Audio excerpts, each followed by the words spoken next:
ሰላም። ዛሬ የምንመረምረው ጽሑፍ እውነት ለመናገር ልክ አንድ ትልቅ የሰማይ ፍርድ ቤት ድራማ ውስጥ እየገባን ነው የሚመስለው። አዎ፣ በጣም ትክክል ነህ።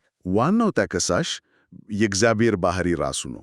የቀረበበት ክስ ደግሞ ሕጎቹ ኢፍትሐዊና ሊጠበቁ ማይችሉ ናቸው የሚል ነው። ከሳሹ ደግሞ ሰይጣን ነው። በትክክል። እና በጣም የሚገርመው ደግሞ የዚህ ሁሉ ነገር ወሳኝ ምስክሮች ተራ የሰው ልጆች መሆናቸው ነው። ዛሬ ይህንን አስገራሚ ክርክር ፍሬ ከፍሬ እየለየን እንመረምራለን። በጣም ጥሩ አገላለጽ ነው። ይህንን እንደ ድራማ ማየቱ የጽሑፉን ዋና ሐሳብ ለመረዳት በጣም ይረዳል። ሁሉም ነገር የተሳሰረው በዚህ ግጭት ውስጥ ነው። እውነት ነው። የውይይታችን መነሻ ደግሞ ጽሑፉ በመሰረታዊ ፍጥረታት መካከል በሚያስቀምጠው ልዩነት ላይ ነው። ይኸውም ሰው ሥጋዊ አካል የለበሰች ነፍስ ሲሆን መልአክ ደግሞ መንፈስ ብቻ መሆኑ ነው። እሺ፣ የትንሽ የሚመስል ልዩነት ለሚነሳው ድራማ ሁሉ መድረክ የሚሆነው መሰረት ነው። ዋው! እሺ፣ እዚህ ላይ ትንሽ ቆም እንበል። ሥጋዊ አካል የለበሰች ነፍስ እና መንፈስ፣ እነዚህ ቃላት ያው በየቀኑ የምንሰማቸው ቢሆኑም ጽሑፉ የሚሰጣቸው ትርጉም ለየት ያለ ይመስላል። አዎ፣ በጣም በተግባር ሲታይ የዚህ ልዩነት አንድምታው ምንድን ነው? ማለት የሰው ልጅ ነፍስ መሆኑ ከመልአክ መንፈስ መሆን በምን ይለየዋል? እዚህ ላይ የቀረበው ዋዳ ወሳኝ ነው። ልዩነቱ የሚገለጠው በውሳኔ አሰጣጣትና በመጨረሻው ዕጣ ፈንታ ላይ ነው። ኦኬ።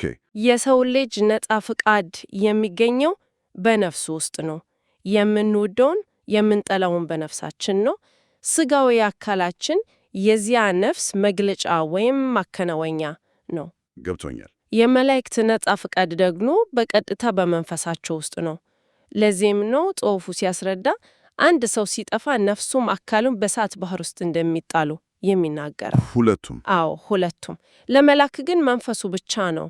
አካሉ ከጥፋት ጋር አይገናኝም። ዋው! በጣም የሚገርም ነው። ነገር ግን እዚህ ላይ አንድ ግራ የሚያጋባ ነገር አለ።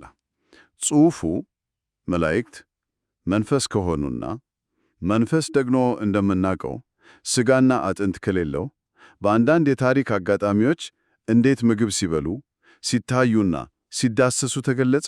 አዎ። ይህ እርስ በርሱ የሚጋጭ አይመስልም? እኔ ሳስበው ወይ ሥጋ አለህ ወይ የለህም። በትክክል ይህ ጽሑፉ ሆን ብሎ የሚያነሳውና እንድናስብበት የሚፈልገው ቁልፍ ጥያቄ ነው። እዚህ ላይ ነው ነገሩ ይበልጥ የሚገርመው። ጽሑፉ ይህንን የመላእክት መገለጥ ከትንሣኤ በኋላ ከተገለጠው ከኢየሱስ አካል ጋር ያመሳሰለዋል።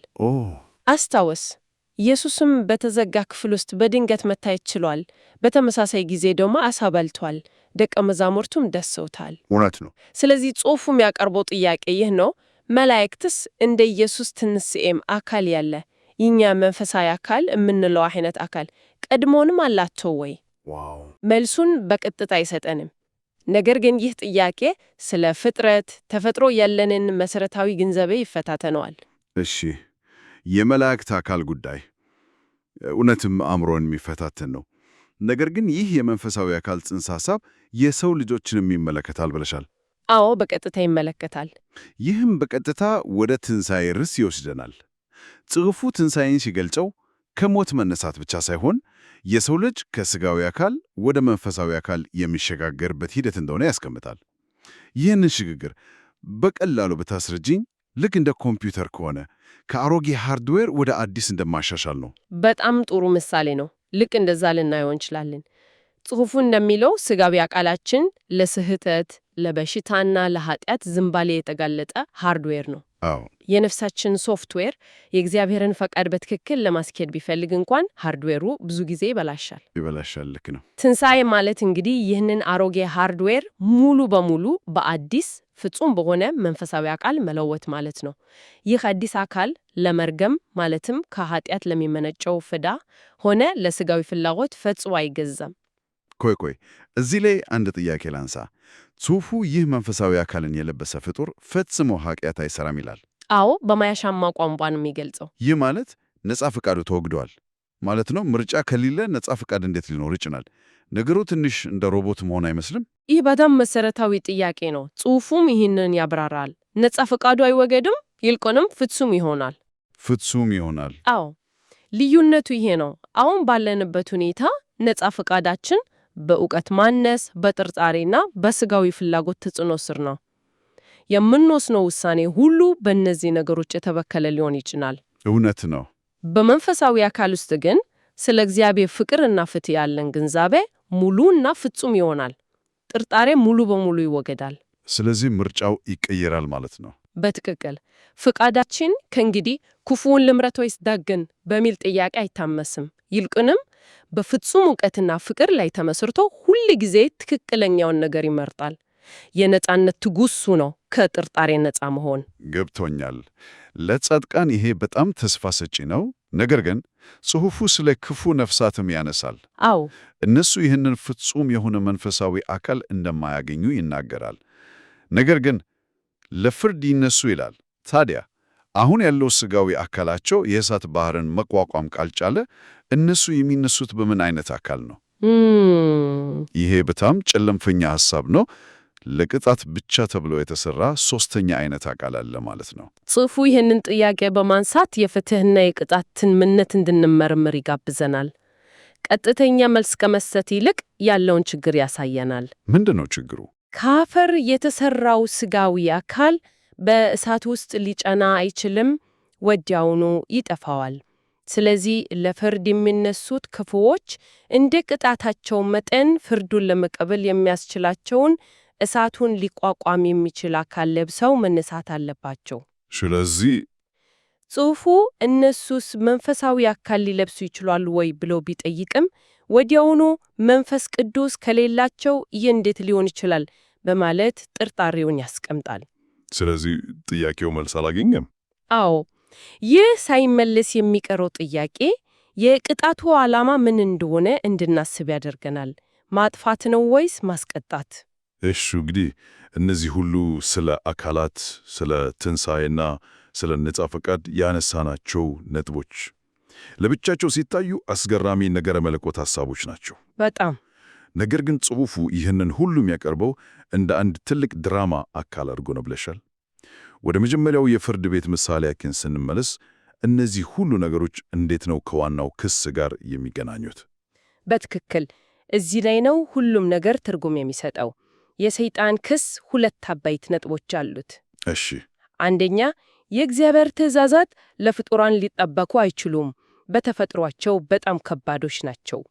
ሁለተኛ፣ ስለዚህ እነዚህን ትእዛዛት መሰረት አድርጎ የሚቀጣ አምላክ ፍትሃዊ አይደለም። ይሄ በጣም አስተዋይና አደገኛ ክስ ነው። በጣም እውነት ከሆነ እግዚአብሔር ሁለት ነገሮች ይሆናል ማለት ነው። አንደኛ፣ ትእዛዛቱ ሊጠበቁ ይችሉ ስላለ ሐሰተኛ ይሆናል። ሁለተኛ፣ በማይቻል ነገር ስለሚቀጣ ጨካኝ ነፍሰ ገዳይ ይሆናል። ዋው! ይህ ክስ የእግዚአብሔርን የስልጣኑን መሰረት ማለትም የፍቅርና የፍትህ ባህሪውን በቀጥታ ይመታ ነው። ይህ ክስ ለምን ያህል አሳማኝ የሆነ ማለትም መላእክትም በዚህ ጉዳይ ላይ ጥርጣሬ ውስጥ እንደገቡ ጽሑፉም ይጠቀም ይመስላል። አዎ፣ ይጠቆማል። ፍጹም የሚመስሉ ፍጡራን እንዴት በእንደዚህ አይነት ክስ ሊወዛገቡ ቻሉ? ምክንያቱም ክሱ የፍጡራንን ተሞክሮ መሰረት ያደረገ ነው። መላእክትም ሆኑ ሰዎች በራሳቸውም ሆኖ በሌሎች ላይ ውድቀትን አይተዋል፣ ኃጢአት ሲሰሩ አይተዋል። እውነት። ስለዚህ ሰይጣን ሲመጣና አያችሁ፣ ማንም ሊጠብቃቸው አይችልም፣ ችግሩ ከእናንተ አይደለም፣ ችግሩ ከሕጎቱና ከሕግ ሴችው ነው ሲል በጥርጣሬ ለተሞላ አእምሮ በጣም አሳማኝ ሆኖ ይሰማል። ምናልባት እውነት ሊሆን ይችላል የሚል ስሜት ይፈጠራል። በትክክል ያ ጥርጣሬ በብዙዎች ልብ ውስጥ እንዲፈጠር አድርጓል። የመላእክት ዓለም በሁለት ተከፍሎ እንዲወዛገብ ያደረገው የጥያቄ ነው። ስለዚህ የሰይጣን የመጨረሻ ግብ ትእዛዛቱን እንዲሻሩ ማድረግ ነው። አዎ፣ ትእዛዛት ከሌሉ ስልጣኑን ሙሉ በሙሉ መቆጣጠር እንደሚችል ያምናል ይላል ጽሑፉ። ነገር ግን ጸሐፊው ይህንን የሞኝ ሐሳብ ሲል ይጠራዋል። ለምን? ትእዛዝ የሌለበት ዓለም ፍጹም ነጻነት ያለበት ዓለም አይሆንም። አይሆንም። ጽሑፉ እንደሚለው ይህ የሰይጣን ትልቁ ስህተት ነው። ትእዛዛት የእግዚአብሔር የፍቅር መገለጫዎች ናቸው። እንዴት?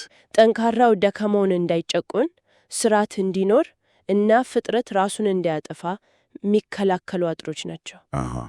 እነዚህ አጥሮች ቢፈርሱ ምን ይሆናል? ፍጹም ስርዓት አልበኝነት ይሰፍናል። ጠንካራው ደካማውን ይበላል። ፍጡራን እርስ በርስ ይጠፋፋሉ። በጣም አስከፊ ነው። በዚህ ጊዜ እግዚአብሔር በሁለት አጣብቂኝ ውስጥ ይገባል። አንደኛ ፍጡራን በስቃይ እርስ በርስ ሲጠፋፋው ዝም ብሎ መመልከት ይችላል። ይህን ካደረገ ግን ፍቅራዊ አይደለም ማለት ነው። ሁለተኛውስ? ሁለተኛ አማራጩ መከራቸውን ለማስቆም ሲል ፍጥረትን በሙሉ ማጥፋት ነው። ስለዚህ ትእዛዛት የሌሉበት ዓለም በቀጥታው ወደ ራሱን ማጥፋት ነው የሚሄደው። የፍጥረት ሕልውና ራሱ ከትእዛዛቱ ትክክለኝነት ጋር የተቆራኘ ነው። እንግዲህ እግዚአብሔር በዚህ መለኮታዊ አጣብቀኝ ውስጥ ገብቷል። ክሱኑን በኃይል ቢያስወግደው ጨካኝ መሆኑን ያረጋግጣል። ዝም ቢል ደግሞ ውሸታምነቱን ወይም ግዴለሽነቱን ያሳያል። ታዲያ ይህ ግዙፍ የፍርድ ቤት ድራማ እንዴት እልባት ያገኛል? ጽሑፉ የሚጠቁመው መፍትሄ ምንድን ነው? በጣም ያልተጠበቀ ነው። በጣም ያልተጠበቀ ቦታ ላይ እንደሆነ ይሰማኛል። መፍትሄው የሚመጣው ከሰማይ በታላቅ ኃይል ሳይሆን ከምድር በጣም ደካማ ከሚመስሉ ፍጥሯን ነው። ከሰዎች? አዎ። ጽሑፉ ሰማዕት የሆኑ ምስክሮች ብሎ የሚጠራቸው አንድ የተለየ ቡድን ይጠቁማል። የእነዚህ ምስክሮች ሚና የድራማውን ፍጻሜ ይወስናል። ቆይ፣ እዚህ ጋር ነው ነገሩ አእምሮን እየጠመዘዘው ያለው። አንቺ አሁን የምትይኝ የሰማያትን ሥርዓት ያናወተውን የመላእክትን ነጻ ፈቃድ ጥያቄ ውስጥ የከተተውን ይህንን ግዙፍ ግጭት ለመፍታት የሚያስፈልገው የመጨረሻ ማስረጃ የአንድ ደካማ ሰው ምርጫ ነው። አዎ። በኃጢአት በሚወድቅ ሥጋ ውስጥ ሆኖ የሚወሰን ውሳኔ የመላእክትን ግንዛሜ ፍጹም የማድረግ ኃይል አለው። ይህ እኮ የሚደንቅ ሐሳብ ነው። በትክክል የጽሑፉ ዋናውና አስኳሉ የሆነው ነጥብ ይሄ ነው። የሰውን ልጅ ተጋድሎ ከግል የፈተና ጉዳይነት አልፎ ለመላው ፍጥረት የፍትሕና የእውነት መስፈሪያ ያደርገዋል። እስቲ አስረጅኝ። አስበው፣ እነዚህ ምስክሮች በሟቸ ሥጋቸው በውድቀት በተሞላ ዓለም ውስጥ ሆነው ከራሳቸው ይልቅ እግዚአብሔርንና ባልንጀራቸውን ሲወዱ እስከ ሞት ድረስ ሲታመኑ፣ እሺ፣ ከዚያ ሞትን ድል አድርገው በዚያ ፍጹም በሆነው መንፈሳዊ አካል ሲነሱ ይህ ምን ማለት እንደሆነ ገምት። ማስረጃ ይሆናል። አንድ ማይካድ ሕያው ማስረጃ ይሆናል። ትእዛዛቱን ሊጠበቁ አይችሉም የሚለውን የሰይጣንን ክስ ሙሉ በሙሉ ውድቅ ያደርገዋል። አንድ ሰው እንኳን ይሄንን ማድረግ ከቻለ ክሱ መሰረት የለውም ማለት ነው። እና ይህ ማስረጃ በቀጥታ በመላእክት ላይ ተጽዕኖ አለው ማለት ነው። የሰው ልጅ ድል የመልአክ ጥርጣሬን ይፈታል። አዎ፣ ጽሑፉ የሚለው ይሄንን ነው። የመላእክት ጥርጣሬ የምንጨው በእርግጥ ይቻላል ወይ ከሚል ጥያቄ ነው። አዎ። ነገር ግን ከእነሱ እጅግ ደካማ በሆነው በሥጋዊ አካል ውስጥ ያለ ሰው ይህንን ሲፈጽም ሲያዩ ጥርጣሬያቸው በሙሉ ይጠፋል። ሙሉ በሙሉ? አዎ። ስለ እግዚአብሔር ፍቅርና ፍትሕ ያላቸው ግንዛቤ ፍጹም ይሆናል። በዚያች ቅጽበት የመላእክት ነጻ ፈቃድም ፍጹም ይሆናል። ዳግመኛ ኃጢአት ወደ መስራት አይመለሱም። ምክንያቱም የእውነት ሙሉ ምስል ተገልጦላቸዋል። ስለዚህ የሰው ልጅ ትንሣኤ ለመላእክት ዓለም ዕውቀት ብርሃን ይሆናል። በትክክል። ይህ ሁሉ እርስ በርሱ የተሳሰረበት መንገድ አስገራሚ ነው። ነገር ግን አንድ ወሳኝ ክፍል የቀረ ይመስለኛል። ምንድን ነው? ይህ ሁሉ እንዲቻል ያደረገው መሰረታዊ ነገር ምንድን ነው? የሰው ልጅ በራሱ ኃይል ይህን ማድረግ አይችልም አይደል? አይችልም። እዚህ ላይ ነው እንግዲህ መስቀሉ ወደ ታሪኩ የሚገባው አይደል? መስቀሉ የዚህ ሁሉ ሜካኒዝም ሞተር ወይም አንቀሳቃሽ ኃይል ነው። ጽሑፉም ያቀርበው ሰንሰለታዊ ሂደት አለ። እሺ፣ እንዲህ ነው የሚሄደው። የኢየሱስ በመስቀል ላይ የፈሰሰው ደም ለሰው ልጆች የኃጢአት ይቅርታን ያስገኛል። አዎ። ይህ ይቅርታ ደግሞ መንፈስ ቅዱስ በሰዎች ልብ ውስጥ እንዲኖር በር ይከፍታል። ገብቶኛል። መንፈስ ቅዱስ ደግሞ ሰዎች በራሳቸው ኃይል ማድረግ ማይችሉትን ነገር እንዲያደርጉ ኃይል ይሰጣቸዋል። ይህም እግዚአብሔርንና ባልንጀራን መውደድና ትእዛዛትን መጠበቅ ነው። ከዚያስ? መላእክትን ነጻ ፈቃድ ፍቱም የሚያደርገው የመጨረሻ ማስረጃ ይሆናል። ስለዚህ መስቀሉ ባይኖር ኖሮ ይህንን ሁሉ ሰንሰለት የሚያስጀምር ምንም ነገር አይኖርም ነበር። ስለዚህ የዛሬውን ውይይት ስናጠቃልለው ከአንድ አነስተኛ በሚመስል ጥያቄ ተነሳን። በሰውና በመልአክ መካከል ያለው ልዩነት ምንድን ነው ብለን። አዎ። ነገር ግን ይህ ጥያቄ ወደ አንድ ግዙፍ የሰማይ የፍርድ ቤት ድራማ መራን። የእግዚአብሔር ባህሪ የተከሰሰበት፣ የፍጥረት ሁሉ ዕጣ ፈንታ ጥያቄ ውስጥ የገባበት ድራማ። ልክ ነው። እናም የዚህ ሁሉ ፍጻሜና የፍርድ ውሳኔ የመጣው ባልተጠበቀ ሁኔታ በትንሣኤ ከተነሱ የሰው ልጆች ምስክርነት ነው። ዋናው ነጥብ ይሄ ነው። ነጻ ፈቃድን ፍጹም ያደርገው፣ ስርዓትን የሚያመጣው፣ የፍጥረትን ግብ የሚያሳካው ኃይል ቅጣት ወይም ማስገደድ ሳይሆን በመስቀል የተገለጠውና በትእዛዛት ውስጥ የሚኖሩት ፍቅር መሆኑን ጽሑፉ ያሳየናል። ስለዚህ የእሳት ባህር፣ የእሳት ባህር የድርጊት ውጤት እና የፍትህ ፍጻሜ ቢሆንም ምንም ነገር አያስካክልም ወይም አያጠናቅም። የኃጢአትን ዋጋ ይከፍላል እንጂ ፍጡሩን ወደ መልካም አይለውጠው። ይህንን ማድረግ የሚችለው ፍቅር ብቻ ነው። ፍቅር ብቻ ነው። የሰማያታቱ ፍቅር የሰይጣንን ክስ ውድቅ አድርጎ የፍጥረትን ዓላማ ያጠናቅቃል። እንግዲህ ከአድማጫችን ጋር የምንተው አንድ የመጨረሻ ሐሳብ አለ። ጽሑፉ ክፉዎች ስለ ኃጢአታቸው በእሳት ባህር ውስጥ ከተቀጡ በኋላ በመጨረሻ ወደ አለመኖር ሁኔታ ሊመለሱ እንደሚችሉ ይጠቁማል። አዎ፣ ይህንን ነጥብ ያነሳል። ቅጣታቸው ዘላለማዊ ስቃይ ሳይሆን ሙሉ በሙሉ መስፋት ሊሆን ይችላል የሚል አንድምታ አለው። ይህ ደግሞ ስለ ዘላለማዊ ቅጣትና ስለ መጨረሻው ጥፋት ምንነት ያለንን ግንዛቤ ይፈታተናል። በመጨረሻው እውነተኛ ፍትህ ምን ይመስላል? ማብቂያ የሌለው ስቃይ ወይስ ፍጡር ወደ ነበረበት አለመኖር መመለስ? ይህ ጽሑፍ የሚያቀርበው የት ነው?